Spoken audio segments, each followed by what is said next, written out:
तुम्हारी जिंदगी में कयामत से पहले एक ऐसा जमाना आ जाएगा कि तुम अपनी आंखों से देखोगे निसाउन, ऐसी औरतों को, आरियातुन, जो कपड़े पहने होंगी, यानी देखने में कपड़े होंगे उनके जिस्म पर, कासियातुन, कपड़े पहने होंगी वो, आरियातुन, लेकिन हकीकत में वो कपड़े नहीं होंगे बल्कि वो नंगी होंगी। ये किसने कहा है? मुहम्मदुर रसूलुल्लाह सल्लल्लाहु अलैहि वसल्लम ने। ये जर्जीस और उसके बाप के घर की बात नहीं है, ये हदीस है। फिर से सुनिए, नबी का फरमान क्या है? तुम देखोगे औरतों को जो कपड़े तो पहने होंगी लेकिन हकीकत में वो कपड़े नहीं होंगे बल्कि आरियात, वो नंगी होंगी।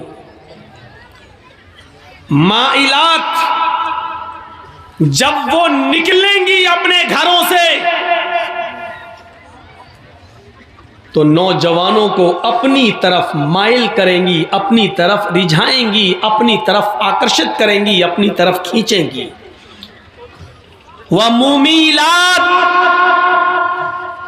और जो नौजवान उनसे मुस्कुरा के बात करेगा वो उनकी तरफ भी माइल हो जाएंगी, वो उनकी तरफ भी आकर्षित हो जाएंगी। यानी दोनों तरफ से ये मामला होगा, ये उनकी तरफ माइल होंगी और लड़के इनकी तरफ माइल होंगे। और ये माइल होने की वजह क्या होगी? इनके लिबास, इनके कपड़े, इनकी ड्रेस, इनकी पोशाक, जिसको अल्लाह के रसूल ने क्या कहा? कपड़े तो पहने होंगी लेकिन नंगी होंगी। देखिए नबी ने क्या कहा? कपड़े तो पहने होंगी लेकिन नंगी होंगी। अल्लाह के रसूल ने हमें यह बताया कि हर कपड़ा पहनने वाली औरत कपड़ा पहने हुए नहीं है, वो नंगी। कुछ कपड़े ऐसे हैं जिनको पहनने के बावजूद भी औरत नंगी कहलाती है।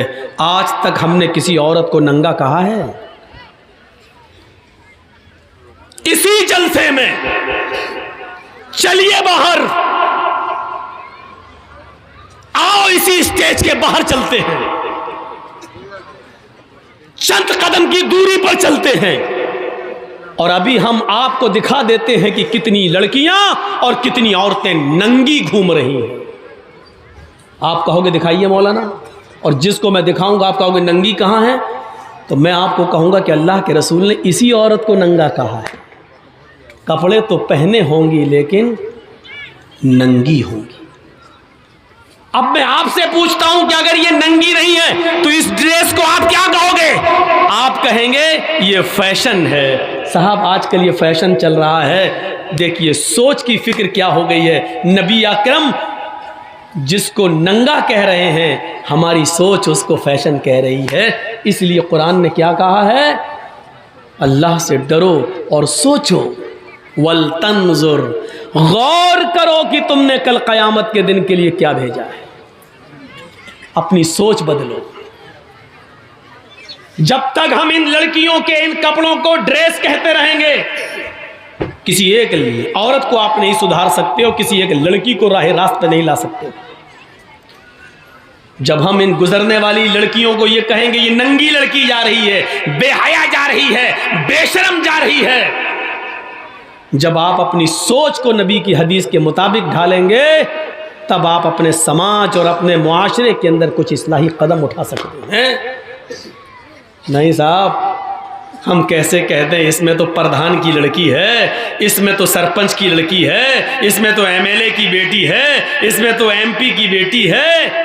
यही तो मैं 20 साल से सुनाते आ रहा हूं कि जो जितना अमीर बाप है, मैं आपको एक पहचान बता रहा हूं आपको कि जिस लड़की के जिस्म पर जितना कम कपड़ा आपको दिखाई दे, जो जितने शॉर्ट कपड़े पहने हुए आपको मार्केट में और बाजारों में दिखाई दे, समझ लेना ये उतना ही अमीर बाप की बेटी जा रही है। ये पहचान है, ये पहचान है। वो बाप मेरी नजर में बखील और कंजूस बाप है जो अपनी बेटी को 5 मीटर का कपड़ा भी पूरा लाकर न दे सके।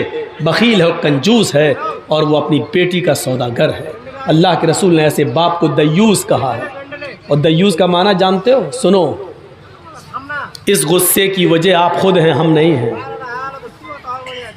और मुझे ये गुस्सा आज क्यों आ रहा है, ये सब आप भी समझ रहे होंगे। गुस्सा जिंदों को आता है, मुर्दों को नहीं आता है। जिंदों पर को गुस्सा आता है, मुर्दों को नहीं। आपको गुस्सा आना चाहिए, जायज़ बात पे आना चाहिए।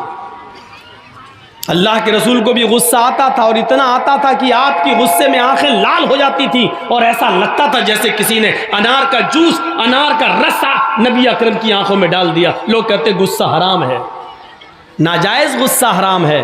जायज़ बात पर आप गुस्सा कर सकते हैं। आपकी बेटी बेपर्दा घूम रही है, आप गुस्सा कीजिए, आपको कौन रोक रहा है? आपकी बीवी बेपर्दा घूम रही है, आप गुस्सा कीजिए, आपको कौन रोक रहा है? आपका 10 साल से बड़ा बेटा अगर मस्जिद में अजान की आवाज सुनकर नमाज पढ़ने नहीं जाता, आप उसको मारिए और उस पर गुस्सा होइए। यह गुस्सा जायज है, और गुस्सा जिंदों को आता है, मुर्दों को नहीं। तो मैं अर्ज ये कर रहा था कि गुस्सा जिंदों को आता है, मुर्दों को नहीं। ऐसे मौलवी बहुत मिलेंगे जो कहेंगे गुस्सा हराम है। भाई तेरे बाप का फतवा है गुस्सा हराम है? कहाँ से लाया तू? किस हदीस में आया? अगर गुस्सा हराम होता तो हज़रत उमर को कभी गुस्सा ना आता, नबी अकरम को कभी गुस्सा नहीं आता। हाँ, ये कहिए कि नाजायज़ गुस्सा हराम है। गुस्सा कौमों की तब्दीली का ज़रिया बनता है, गुस्सा बीवी की इस्लाह का ज़रिया बनता है, गुस्सा अपनी औलाद को सुधारने का और रास्ते पे लाने का ज़रिया बनता है। एक बाप अपनी औलाद पर जायज़ गुस्सा करना छोड़ दिया, इसलिए औलाद बिगड़ रही है। एक शौहर अपनी बीवी पर जायज़ गुस्सा छोड़ दिया, करना छोड़ दिया, इसलिए बीवी बिगड़ रही है। एक भाई अपनी बहन पर जायज़ गुस्सा करना छोड़ दिया, इसलिए बहनें आज आवारा घूम रही हैं। जायज़ गुस्सा कीजिए, जायज़ गुस्सों से इस्लाह होती है। सोच बदलिए, अपनी सोच। या अय्युहल्लज़ीना आमनू तक़ुल्लाह, या अय्युहल्लज़ीना आमनू तक़ुल्लाह वल तंजुर नफ्सुम मा क़द्दमत लिग़द। आई ईमानो वालो, तुम अल्लाह से डरो। यानी जो अल्लाह से जितना ज़्यादा डरेगा वो इस दुनिया में उतना ही ज़्यादा गुनाहों से बच बच कर चलेगा, और जितना इंसान गुनाहों से बच बच कर चलेगा आखिरत के अंदर उतनी ही उसकी नेकियां बढ़ेंगी और वो जन्नत का मुस्तहिक होगा। इसलिए फरमाया अल्लाह से डरो, और हर इंसान को गौर करना चाहिए कि कल क़यामत के दिन के लिए उसने कौन सी तैयारी कर रखी है। कौन सी तैयारी? क़यामत से जोड़ा है। हमें इस दुनिया में हमेशा नहीं रहना है। इस चीज़ को ज़रा सोचिए और समझिए। इस चीज़ को ज़रा सोचकर और समझने की कोशिश कीजिए। अपनी फिक्रों को बदलिए। बस जिसने सोच बदल ली, समझ लो कि इस्लाम उतना ही ज़्यादा वो इस्लाम और ईमान पर अमल कर लेगा। हमारी सोच क्या है? देखिए, मौलाना जर्जी साहब के साथ अगर हम एक सेल्फी ले लेंगे तो बहुत अच्छा होगा। इसका बेनिफिट क्या मिलेगा? सोच देखिए, सोच। बेनिफिट ये होगा कि हम इसको शेयर करेंगे, हम इसको अपने दोस्तों को भेजेंगे। 2 मकसद। पहला मकसद, हमारे दोस्त को हम ये बताएंगे कि देखिए जर्जी साहब से मेरी मुलाकात हो गई है। दूसरी, किसी की दुकान पे बैठे, उसने अपनी दुकान के साथ मेरा फोटो खींच लिया, अब उसको शेयर, जर्जी साहब मेरी दुकान पर आए थे।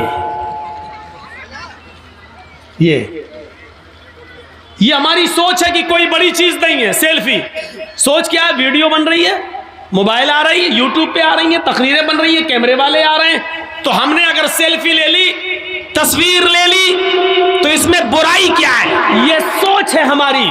लेकिन हदीस क्या कहती है? इस हदीस के मुताबिक अपनी सोच को ढालिए।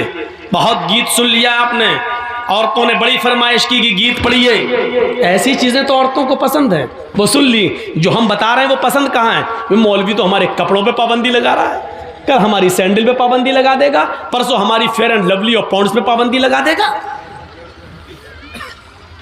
ये चीज़ें कहाँ पसंद हैं? अब सुनिए, ये हमारी सोच है कि सेल्फी लेने में हर्ज किया है, लेकिन हदीस क्या कहती है? सुनिए, इन्ना अशद्दन्नासी अज़ाबन यौमल क़यामती अल मुसव्विरून, कयामत के दिन सबसे ज्यादा सख्त अजाब उसको दिया जाएगा जो दुनिया में तस्वीरें बनाएगा। देखें आप, हदीस ने क्लियर कर दिया, इन्ना अशद्दन्नासी अज़ाबन यौमल क़यामत अल मुसव्विरून, कयामत के दिन सबसे ज्यादा सख्त अजाब, सबसे ज्यादा हार्ड अजाब उसको दिया जाएगा जो दुनिया में तस्वीरें बनाएगा। क्लियर कर दूं, जो दुनिया में फोटो खींचेगा, सेल्फी लेगा, मोबाइलों में किसी को अपने अंदर कैद करेगा, कयामत के दिन इन लोगों को सबसे ज्यादा सख्त अजाब दिया जाएगा। सोचिए, सोच, आज हम सोच बदलेंगे बस। अल्लाह के रसूल ने इस पर क्या कहा, अशद्दन्नासी अज़ाबन, लोगों में सबसे ज्यादा सख्त अजाब उसको दिया जाएगा। एक तो होता अजाब दिया जाएगा, आग में डाल दिया, नहीं, एक होता है लोगों में सबसे ज्यादा सख्त अजाब। और जहन्नम का सबसे ज्यादा सख्त अजाब क्या है आपको मालूम है? हमें नहीं मालूम, मौलवी जर्जीस को नहीं मालूम सबसे ज्यादा सख्त अजाब क्या है। हाँ, सबसे हल्का अजाब मैं जानता हूं क्या मिलेगा, सबसे हल्के अजाब को बता देता हूं, उससे सबसे ज्यादा सख्त क्या होगा उससे आप अंदाजा लगा लीजिएगा। सोच लीजिएगा बस, आज सोच बदलिए। मौलवी जर्जीस की सेल्फियां लेने वालों, मौलवियों को अपने कैदों में और कैमरों में बंद करने वालों, सुनो, या तो मौलाना जर्जीस को बुलाना छोड़ दो या फिर हदीसों पर, कुरान पर अमल करना शुरू कर दो। दोनों चीजों में से एक काम करो, छोड़ दो। बहुत सुन चुके हो वेदों के मंत्र, बहुत सुन चुके हो गीत, बहुत सुन चुके हो गाने। जलसों के मिजाज को बदलो, कुरान और हदीस को सुनने की आदत डालो। जलसों का चंदा तुम कुरान और हदीस के नाम पर लेते हो, दीन के जलसों पे के नाम पे करते हो। 100, 200, 1000 रुपए का चंदा लोगों के दरवाजों पे जाके इजलास दीन के काम के नाम पर करते हो, गीत के नाम पर नहीं, वेद और रामायण और के श्लोक और मंत्र के नाम पर नहीं। इसलिए अपनी सोच बदलो और अपनी आदतों को बदलो।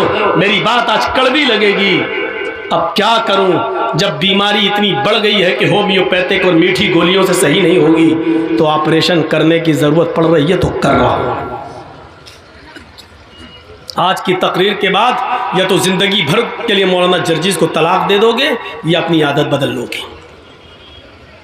बदलो अपनी आदत। सबसे हल्का अजाब क्या होगा सुनिए, अल्लाह के नबी फरमाते, इन्ना अहवना अहलिन नारी अज़ाबन यौमल क़ियामती लरजुलुन यूज़अु फ़ी अख़मसी क़दमैहि जमरतान। क़यामत के दिन जहन्नम में सबसे हल्का अजाब उस आदमी को, उस शख्स को दिया जाएगा।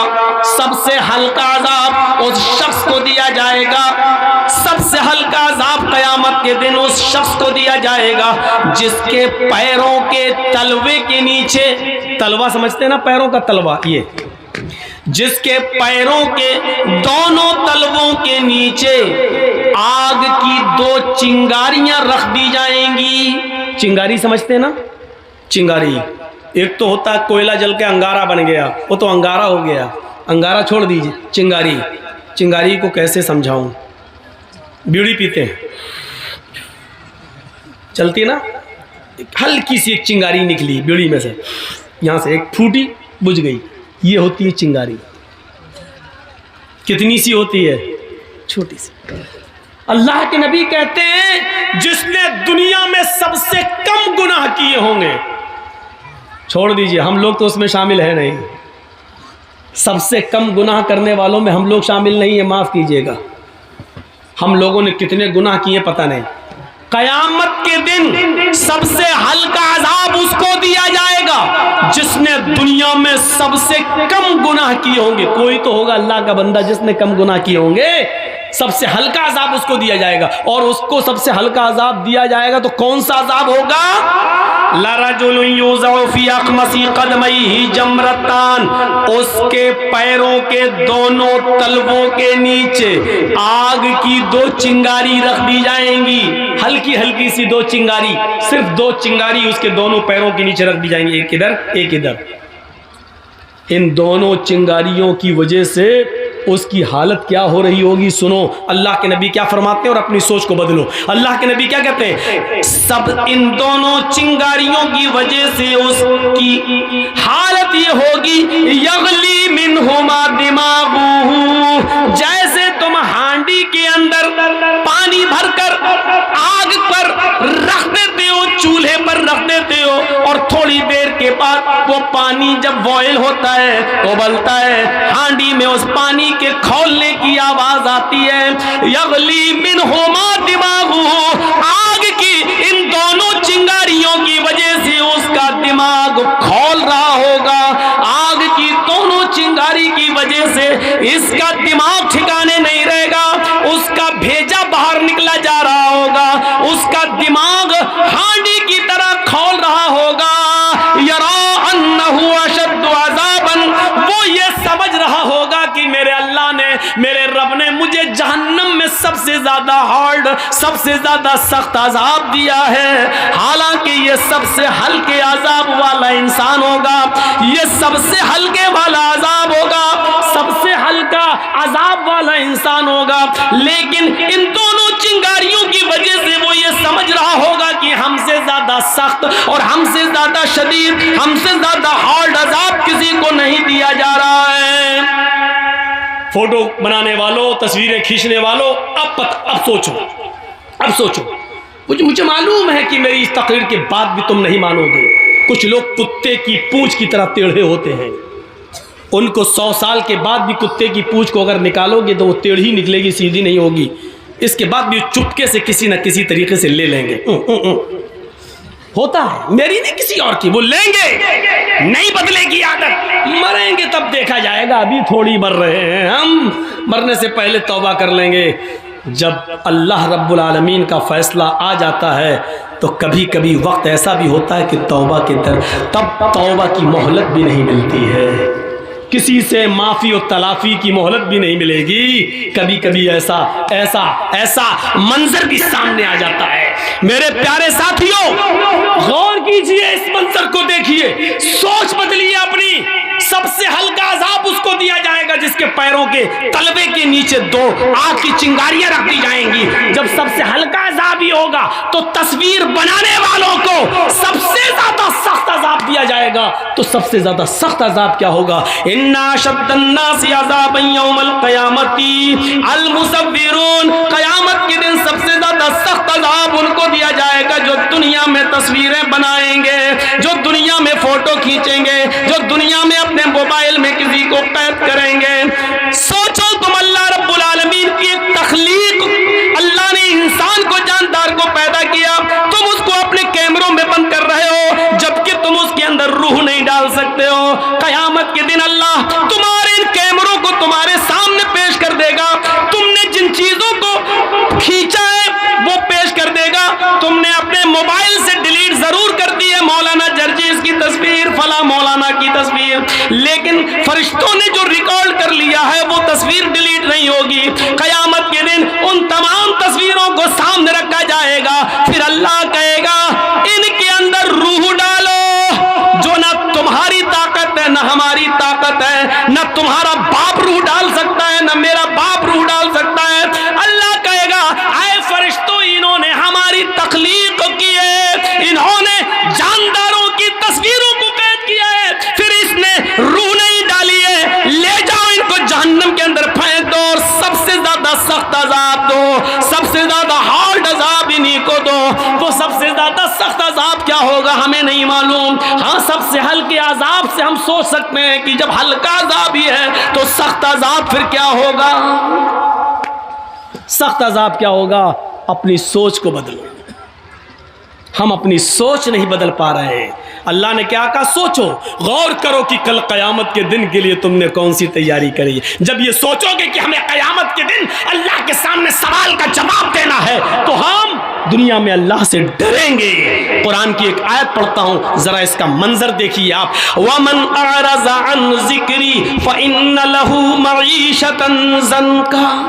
कभी सोचा है इस आयत को मौलवियों ने बहुत बार पढ़ा होगा मिंबरों पर, खुतबों में और तकरीरों में। जरा हमसे भी सुन लो।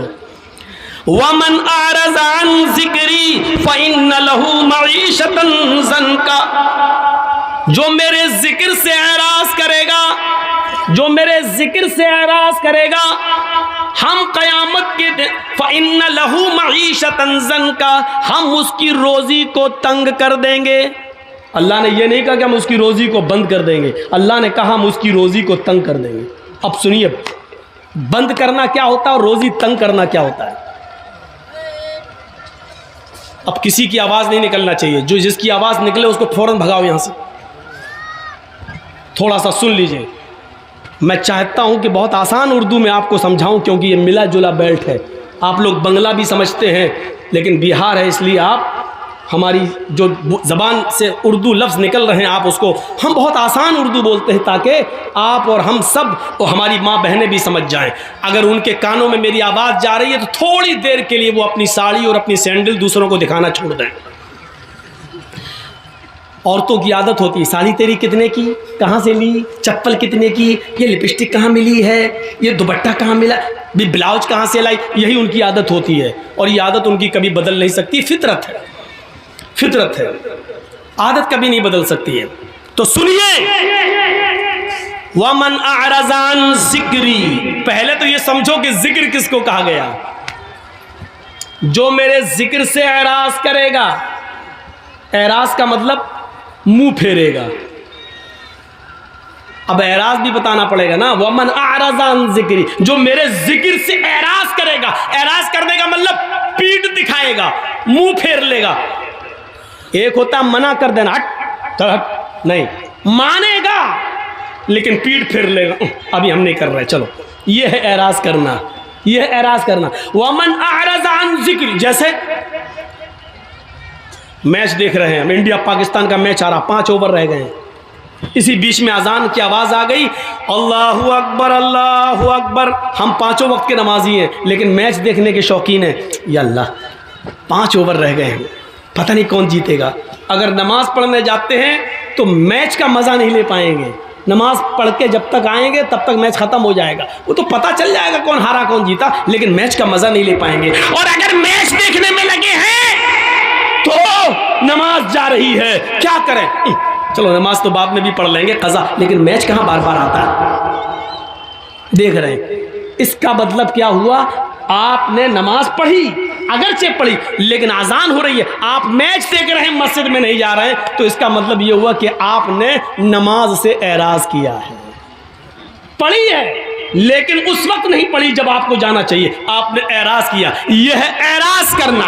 वमन अअरज़ान ज़िक्री, और जिक्र से मुराद नमाज है, जिक्र से मुराद नमाज है। कुरान में अल्लाह ताला ने फरमाया, इज़ा नूदिया लिस्सलाति मिन यौमिल जुमुअति फसअू इला ज़िक्रिल्लाह, जब जुमे के लिए मुअज्जिन अज़ान देने लगे और बुलाने लगे, पुकारने लगे, अल्लाहु अकबर अल्लाहु अकबर, जब जुमे की अज़ान की तरफ तुम्हें बुलाया जाए, जब जुमे की नमाज के लिए तुम्हें बुलाया जाए, इज़ा नूदिया लिस्सलाह, जब नमाज के लिए तुम्हें आवाज़ दी जाए, यानी अज़ान की आवाज़ आए, फसअू इला ज़िक्रिल्लाह, तो तुम चल पड़ो, कहाँ, अल्लाह के जिक्र की तरफ। देखिए यहाँ जिक्र कहा, अल्लाह के जिक्र की तरफ, यानी जुमे की नमाज के लिए। जिक्र से मुराद नमाज। यहाँ अल्लाह ने क्या कहा, वमन अअरज़ान ज़िक्री, ये चीज़ जो हम तुम्हें आपको सुनाने जा रहे हैं, ये ऐसी चीज़ है मेरे भाइयों जो आपने अब तक नहीं सुनी होगी मेरी ज़बान से,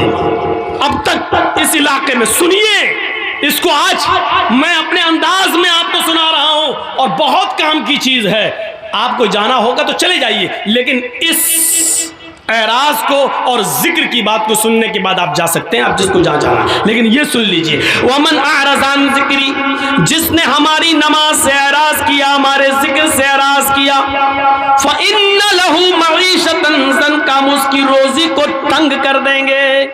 आज ये शिकायतें हैं कि रे भैया, तुम्हारी वीडियो सेट नहीं हो पा रही अभी तक, तुम ही अकेले पैसा कमा रहे हो यार, हमें तकरीर करते हुए 1.25 घंटा हो गया, इनका वीडियो सेट नहीं हो पा रही है, इनको बिठा लो, कहाँ जा रहे हैं, इनसे कहो यहीं पेशाब कर लो।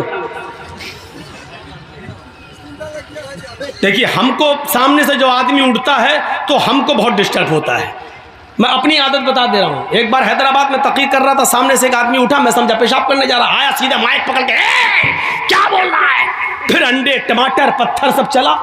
वहाँ जो हुआ तो इसलिए वो जो मेरे दिमाग में बैठ गया वो निकलता नहीं है। जो आदमी बीच सामने से उठता है मैं समझता हूँ ये माइक पकड़ने आ रहा है, यही सोचता हूँ। तो या तो सामने बैठा मत करो, और बैठते हो तो उठा मत करो। 80-80 साल के बुढ़े भी उठते हैं। अब बताइए बेचारे वो चाचा उठ के कहाँ जाएंगे, अब तो चाची के लायक भी नहीं रह गए, अब वो जाएंगे तो कहाँ जाएंगे, समझ में नहीं आता। बैठो, सुनो, अल्लाह अल्लाह करो, तकरीर करो। वमन अअरज़ अन ज़िक्री, जो जिक्र से नमाज से मुंह मोड़ेगा, ऐराज करेगा, हम उसकी रोजी को तंग कर देंगे। अल्लाह ने कहीं नहीं कहा कि हम उसकी रोजी बंद कर देंगे। क्या बेनमाजियों को रोजी नहीं मिलती है? मिलती है, लेकिन अल्लाह कहता हम उसकी रोजी को तंग कर देंगे। तंग करना जानते हो? बहुत रुपया आएगा मेरे पास, लेकिन आने के बाद रुकेगा नहीं मेरे पास। अचानक मेरे पास 1 लाख रुपया आया, 2 दिन में ख़त्म। मौलाना क्या पैसा तो आता है लेकिन रुकता नहीं है, क्यों? कभी बेटा बीमार, कभी बीवी बीमार, कभी बच्ची बीमार, कभी ये बीमार। इसी को कहते हैं तंग करना। हम तुम्हारी रोजी को तंग कर देंगे, पैसा आएगा लेकिन रुकेगा नहीं। यह है रोजी को तंग करना। अब जा रहे हो झड़फुक्कों के पास। झड़फुक्का समझ रहे हो ना? मौलवी, मौलाना साहब क्या बरकत नहीं हो रही घर में? क्यों नहीं हो रही? पता नहीं मौलाना साहब, पता लगाओ। पैसा तो बहुत आता है लेकिन रुकता नहीं है। मौलाना साहब बेचारे वो क्या पैसे को रोकेंगे? अगर मौलवियों के पास पैसा रोकने की कोई दुआ होती तो बेचारा 5000 रुपये में मस्जिद में नमाज क्यों पढ़ाता? 2-4-5 हजार रुपए के लिए जलसा क्यों करता? ये हमारी अकल है। सोचो, मैंने फिर कहा सोच बदलो, सोच बदलो। तुम मौलवियों से तावीज ले रहे हो। अरे मौलवी के पास तो खुद बेचारे के पास इनकम नहीं हो रही है। मौलवी खुद बददुआ दे रहा मदरसे के सेक्रेटरी को, खुद तो कमाता है 1 लाख रुपया, हमको दे रहा 5000 रुपया। एक मौलवी साहब तो मस्जिद में दुआ कर रहे थे खुतबा देने के बाद, अल्लाह जितनी तनख्वाह हमारी उतनी मस्जिद की सेक्रेटरी की कर दो। अब कोई आमीन ही नहीं बोल रहा है। मस्जिद का सेक्रेटरी भी आमीन नहीं बोल रहा। भाई क्यों नहीं बोलता? बोल। नहीं साहब तब तो बर्बाद हो जाएंगे। मौलाना साहब दुआ कर, अल्लाह मेरी रोजी रोटी में बरकत दे, बोल आमीन। यानी 5000 रुपए में आमीन हो रही है। और जब वो मौलवी दुआ करता, अल्लाह मदरसे के सेक्रेटरी की, मस्जिद के सेक्रेटरी की, सबकी उतनी तनख्वाह कर दे जितनी मेरी, तो कोई आमीन नहीं बोलता। इससे आप अंदाजा लगा सकते हैं कि आपको कितना डर है। 5000, 6000, 10,000 रुपए में आप जानते हैं कि मेरा घर नहीं चल सकता है, तो फिर मौलवियों के लिए कौन सोचेगा? उलमा के लिए कौन सोचेगा? मस्जिद के इमामों की फिक्र किसको होगी? सोचो। आप अपने बच्चों को कॉन्वेंट में पढ़ाते हो, आप अपने बच्चों को इंग्लिश मीडियम में पढ़ाते हो। आपका बच्चा इंटर करने के बाद, साइंस साइड से बायो लेने के बाद MBBS को नीट में पास करके वहां चला जाता, वो कमाएगा। लेकिन मदरसे में पढ़ने वाले बच्चों के बारे में कभी आपने तसव्वुर किया है कि ये कितने भी बड़े मौलाना बन जाएं, आलिम बन जाएं, लेकिन इनकी दौड़ मस्जिद और मदरसे से बाहर नहीं जा सकती है? कभी सोचा है आपने इन मदरसे से पढ़ने वाले तलबा के बारे में? मैंने कहा ना मेरी तकरीर आज पूरी सोच के ऊपर होगी। सोच बदलो। इनके बारे में कौन सोचेगा? कौन? एक MLA, एक MP, एक सरपंच, एक मुखिया अपनी बेटी की शादी बड़े धूमधाम से कर रहा है, लेकिन इसी गांव में एक वो गरीब लड़की भी रहती है जिसके बाप के पास मोटरसाइकिल खरीदने का पैसा नहीं है कि वो देकर अपनी बेटी का हाथ पीला कर सके। इस बेटी के बारे में कौन सोचेगा? किसको फिक्र होनी चाहिए? MLA, MP की बेटी, बारात उसके घर में आती है, 500 और 1000 आदमियों को बेहतरीन खाना खिलाएगा। लेकिन सोचो, उस गरीब आदमी की बेटी के घर में अगर 400 और 500 आदमियों की बारात नहीं, सॉरी, बारात का लफ्ज बदनाम मत करो। इसलिए मैं कहता हूं ये 400 और 500 चोर, ये लुटेरे, ये डाकू जिस घर में पहुंच गए हैं, कभी सोचा है कि उस लड़की का बाप इनको कहां से खिलाएगा? क्या कहाँ कहाँ से कर्जा लेगा, इन बेटियों के बारे में कौन सोचेगा और इनके माँ बाप के बारे में कौन सोचेगा। इस्लाम ने तो गरीबों के लिए भी रास्ते निकाले थे, आपने रास्ते बंद क्यों किए। सुनना पड़ेगा आज तुम्हें, क्या तुम्हारे बाप को भी सुनना पड़ेगा। जब तक मैं यहाँ हूँ, ये अथॉरिटी पावर मुझे जनाब मोहम्मद रसूलुल्लाह की शरीयत ने दिया है, ये सुनना पड़ेगा तुम्हें। इसलिए सोचो, कुरान ने बार बार कहा फ़अतबिरू या उलिल अब्सार, आए अकल रखने वालों सोचो।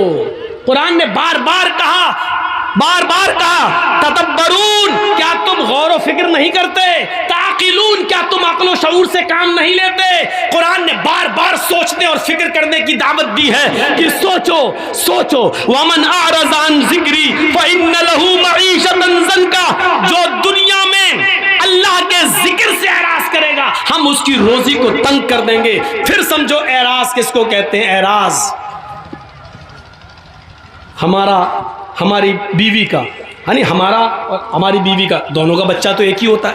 बच्चा लेटा है, पैदा हुआ है, 6 महीने का है, 7 महीने का, माँ का दूध पीता है, लेकिन माँ टीवी का सीरियल देख रही है।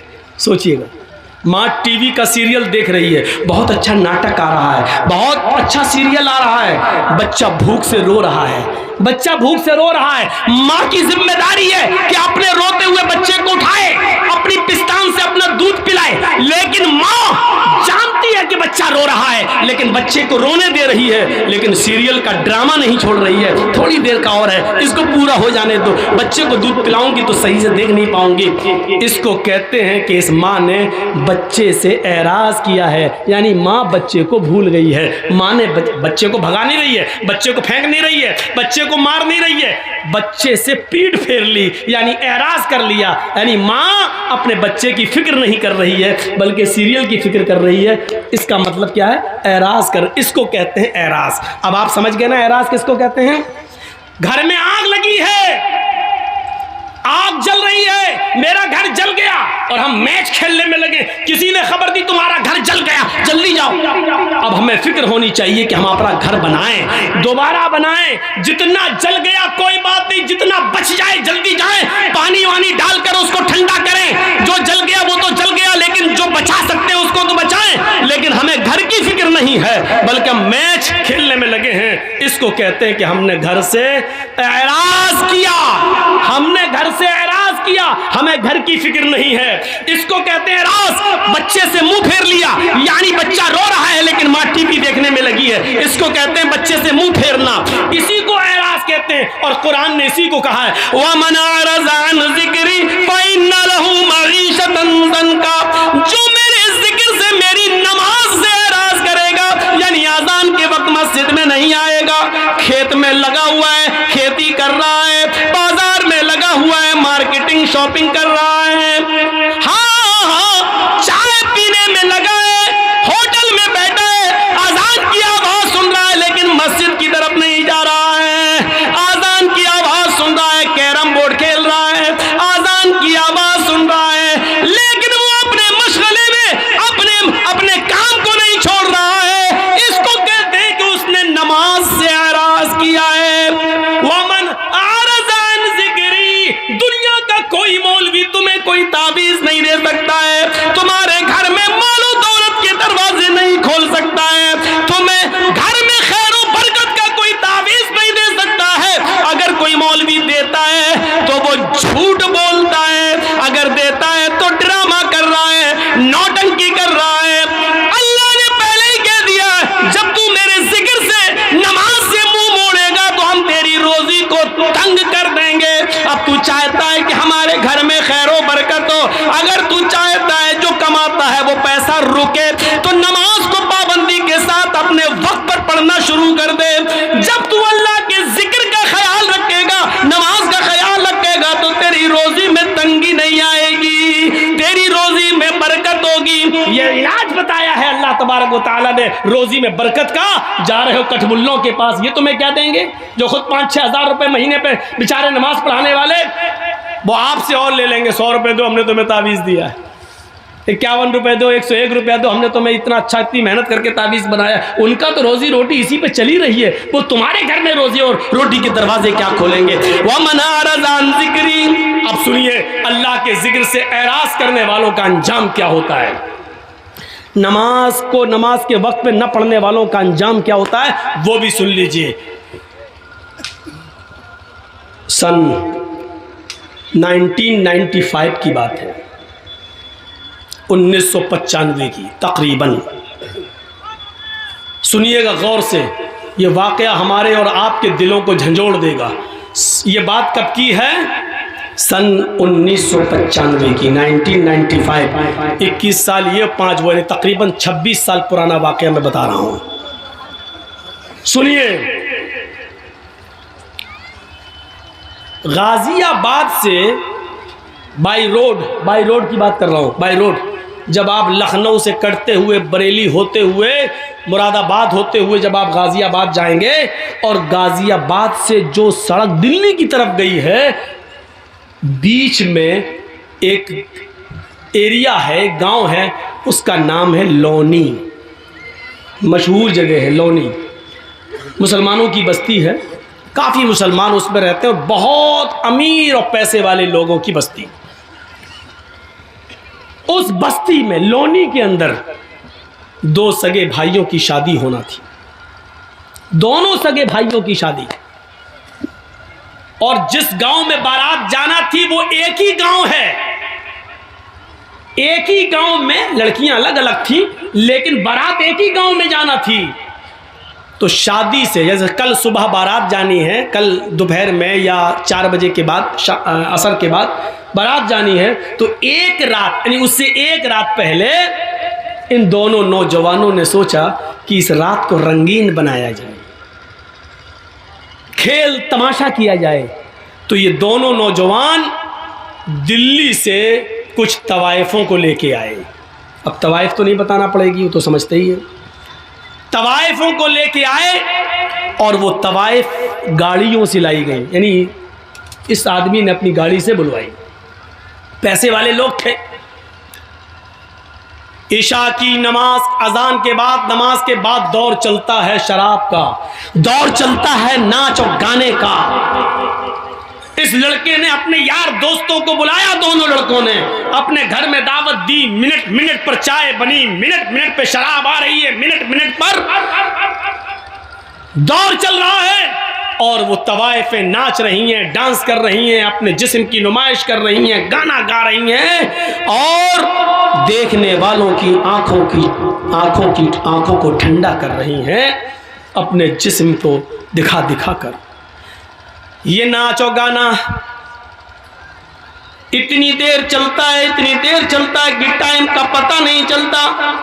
वहां फजर की अजान की आवाज आने लगती है। इन दोनों लड़कों के घर से लगी हुई मुश्किल से 300-400 कदम की दूरी पर मस्जिद है। उस मस्जिद से मुअज्जिन ने अजान देना शुरू कर दिया, अल्लाहु अकबर, अल्लाहु अकबर। ये फजर की नमाज का वक्त है। ये वो वक्त है कि चिड़ियां भी अपने घोंसलों में उस वक्त बेदार हो जाती हैं और चहचहा कर ची ची बोलते हुए अपने रब की तस्बीह बयान करती हैं। युसब्बिहु लिल्लाहि मा फिस समावाति व मा फिल अर्ज़। सुबह के दरख्तों के पत्तों की से चलने वाली हवा भी अल्लाह की तस्बीह बयान करती है। आसमान से उतरने वाली शबनम और ओस के कतरे भी अल्लाह की तस्बीह बयान करते हैं। कायनात की हर शय अल्लाह की हम्द व सना बयान करती है। और ये वो वक्त है फजर की नमाज का कि अल्लाह के नबी ने फरमाया कि मेरी उम्मत का जो भी आदमी, जो भी मुसलमान, जो भी मुझ पर ईमान लाने वाला फजर की नमाज के वक्त उठेगा और जमात के साथ फजर की नमाज पढ़ेगा, और फजर की नमाज पढ़ने के बाद फिर वो जो भी मेहनत करेगा, जो मजदूरी करेगा, अल्लाह रब्बुल आलमीन उसके रिस्क में बरकत देगा। अल्लाह उसके लिए रोजी के दरवाजे खोल देगा। उस आदमी को कभी भूखा नहीं सोने देगा, उसको फिक्र फाके की कभी नौबत नहीं आएगी। ये नबी अकरम का फरमान है। ये तवाइफें जो नाच रही थी, जो डांस कर रही थी, आजान की आवाज सुनती है, आजान की आवाज सुनती है, अल्लाहु अकबर, अल्लाहु अकबर। ये आज़ान की आवाज़ उन तवाइफों के कानों में जाती है तो आज़ान के एहतराम में इन तवाइफों ने गाना बंद कर दिया और नाचना मौकूफ कर दिया, नाचना बंद कर दिया और गाना बंद कर दिया। खामोश हो गई, न नाच रही हैं न गा रही हैं। इन दोनों लड़कों ने देखा कि इनके पायलों की छनकार रुक गई है, इनके पैर जो अभी जमीन पर थरक रहे थे वो रुक गए हैं, मुंह से सुरीली आवाज में जो गाने की आवाज आ रही थी वो गाने रुक गए हैं। तो इन दोनों नौजवानों ने कहा क्या हुआ तवाइफों से, क्यों रुक गई हो, क्या बात है?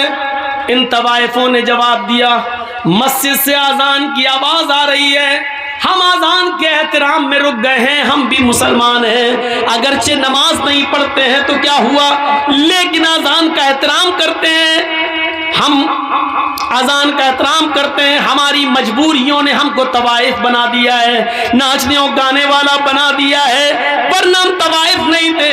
हमारा ये मतलब नहीं है कि हम नाचेंगे नहीं गाएंगे नहीं, लेकिन इतनी देर रुक जाने दीजिए जितनी देर मस्जिद से आज़ान की आवाज़ आ रही है, हमको इतनी देर रुक जाने दीजिए। हमने आज़ान के वक्त कभी गलत काम नहीं किया है, हमने आज़ान के वक्त कभी गलत काम नहीं किया है, आज़ान का एहतराम मैं करती हूँ, मैं अभी नाच नहीं सकती और गा नहीं सकती। इन दोनों नौजवान लड़कों ने जो जुमले कहे वो सुनो क्या थे। इन दोनों नौजवान लड़कों ने जवाब दिया सुनो सुनो गाने सुनने वालों, सुनो टीवियां देखने वालों, सुनो मोबाइलों में 1 GB और 2 GB मिलती है तो पूरी फिल्मों में और ड्रामे देखने वालों।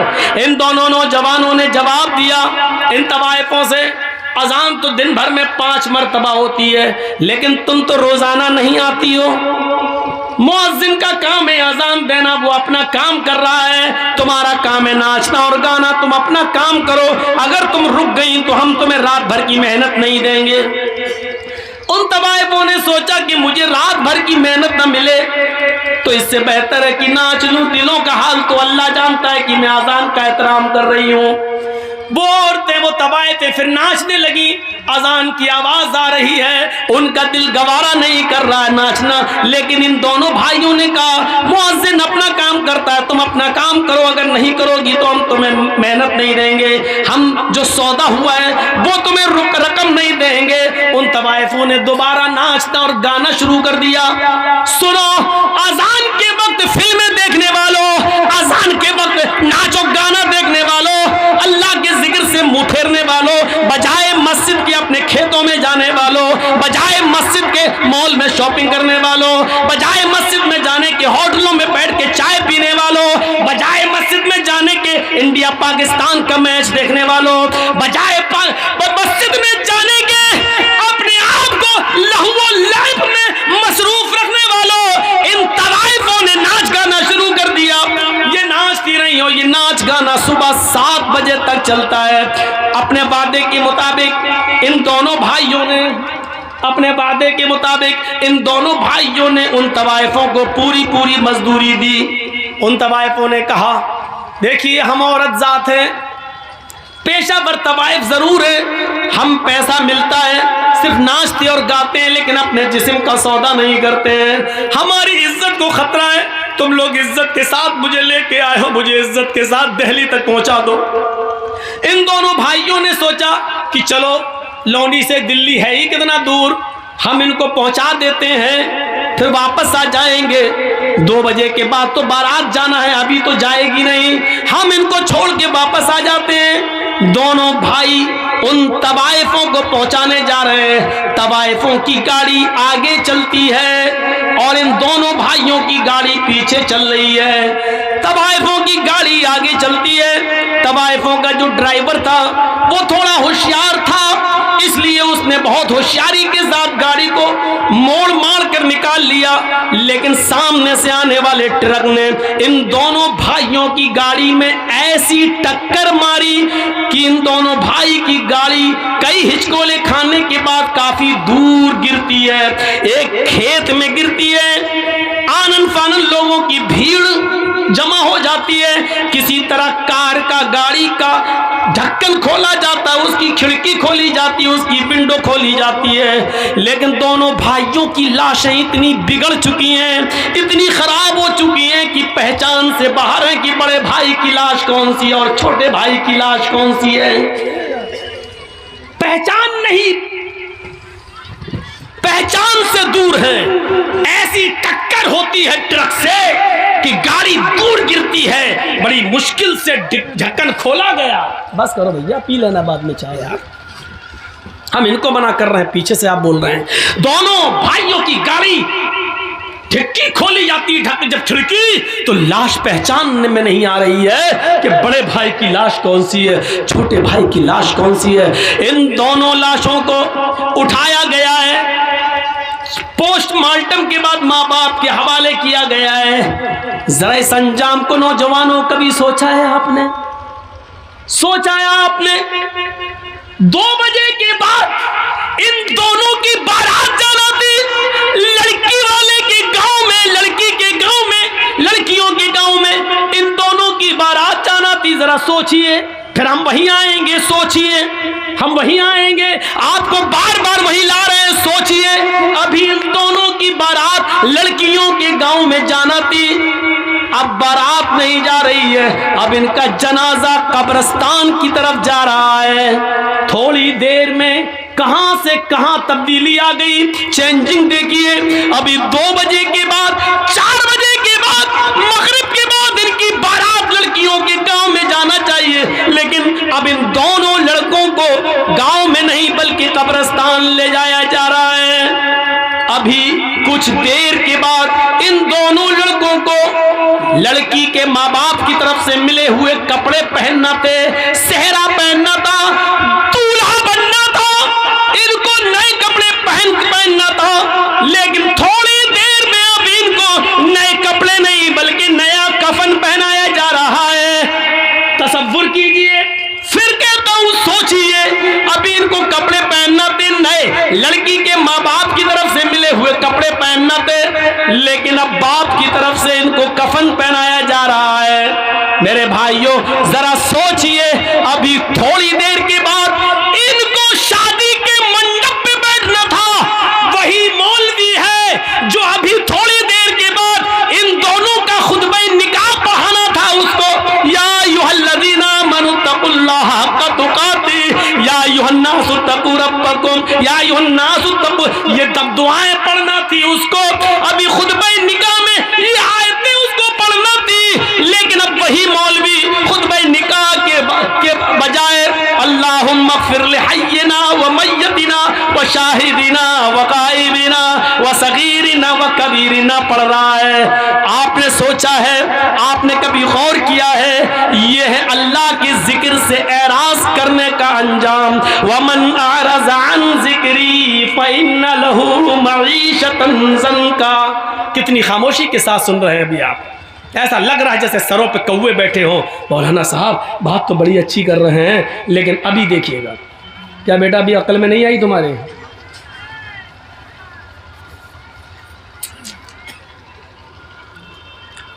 तसव्वुर कर रहे हैं आप, थोड़ी देर में क्या हैसियतें बदल गई। जाना था लड़कियों के घर, बारात लेकर गांव में पहुंचाया जा रहा है कब्रिस्तान। पहनना थे लड़की के माँ बाप की तरफ से मिले हुए कपड़े, पहनाया जा रहा है कफन। मौलवी को पढ़ना था या अय्युहल्लज़ीना आमनू तक़ुल्लाह हक़्क़ तुक़ातिह, कुरान की आयतें पढ़ के निकाह पढ़ाना था, लेकिन उसी मौलवी को अब क्या पढ़ना पड़ रहा है? अल्लाहुम्मा ग़फ़िर लिहय्यिना व मय्यतिना व शाहिदिना व गाइबिना व सगीरिना व कबीरिना। थोड़ी देर में हैसियतें बदल गई। अंजाम सोचो, जिसने उन तवाइफों को अजान के वक्त भी नचवाया हो, इन दोनों नौजवान लड़कों का अंजाम क्या हुआ। और फिर ये तो दुनियावी अंजाम है, कब्र के अंदर ये अपने अंजाम को क्या भुगत रहे होंगे, ये तो अल्लाह ही बेहतर जाने। और जहन्नम के अंदर अपने अंजाम को क्या भुगतेंगे मेरे भाइयों, ये तो अल्लाह ही बेहतर जाने। हम तो मुसलमान होने के नाते से सिर्फ दुआए मग़फ़िरत ही कर सकते हैं, अल्लाह इनके गुनाहों को माफ़ फरमा दे। मेरे भाइयों ये दुआ हर मुसलमान का हक है करने का, लेकिन माफ़ करना न करना ये तो अर्श वाला जानता है कि उसको माफ़ करना चाहिए कि नहीं करना चाहिए। ज़रा तसव्वुर करो कि क्या ये आदमी गुनाह की माफ़ी के लायक है जो तवाइफों से ये कह रहा हो अजान तो 5 वक्त होती है, तुम रोजाना थोड़ी आती हो, अजान तो फिर भी हो जाएगी, तुम बार बार थोड़ी आओगी। मुअज्जिन अपना काम कर रहा है, तुम अपना काम करो। जरा तसव्वुर करो, क्या ऐसा शख्स अल्लाह की अदालत में गुनाह की तौबा के लायक है? क्या अल्लाह ऐसे शख्स को माफ कर सकता है? तसव्वुर करिए, हम ये नहीं कह रहे माफ करना न करना उसके इख्तियार में है, लेकिन तसव्वुर करो कि गुनाह कितना बड़ा।